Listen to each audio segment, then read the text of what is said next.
Kîbe evî be di devê Gurdanê çîr e. Serî nel serkevir be xewnên xweş divîne. Dilîlka bê dirî be tenê hilmê dertîne.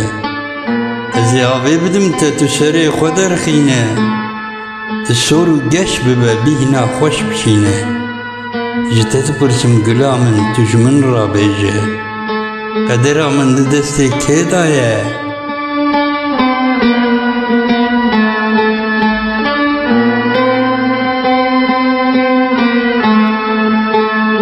Diriyê gulê tu jin di canê min da çûne.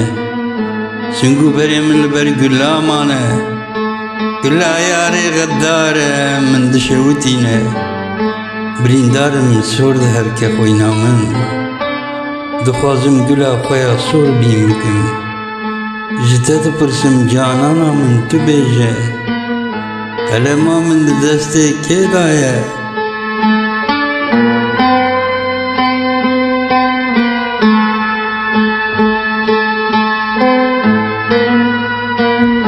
Şikingî da destxalî me naşkurim.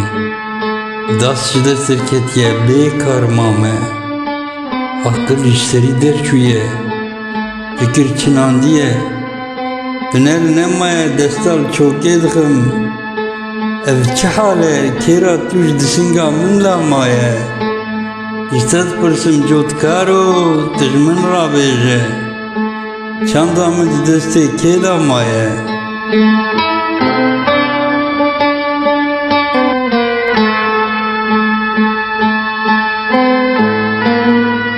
Çavê bêronî bimîne tenê dûrbîne.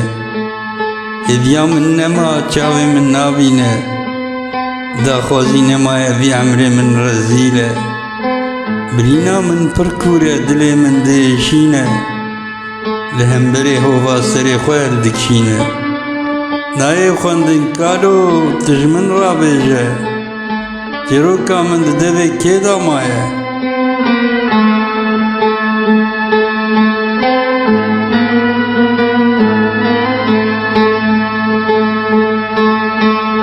Dil da me gula xwe ez dest girtîme.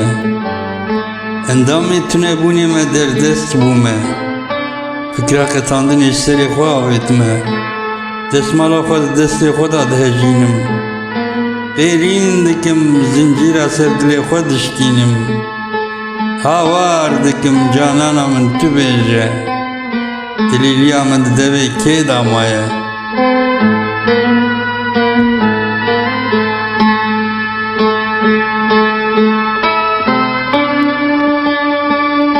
Biyarim lê bê hêvî û bê war dijîm. Nizanim destê kî di cêva kê daye? Evîna te di canê xwe da dîsa geş dikim. Gunehê min distiyê min da ne. Nizanim agirê min çiqase bin dest mame. Kefenê min e canê min tu bêje.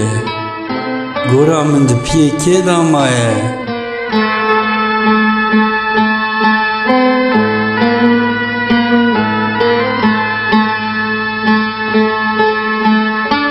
Rivê îtûna derewîn herkes mêvan e. Serkêşiya govenda azadiyê da mame. Dilê min bi evîne ez ne bi serê xwe me. Dor hatiye li ser min e va ez jî dirêzê da me. Diraş û tariyê da mame evdalê mensûrim. Ji te dipirsim canê min tu ji min rabêje. Gora min di binê piyê kê da maye? Ji te dipirsim canê min tu ji min rabêje. Gora min di binê piyê kê da maye?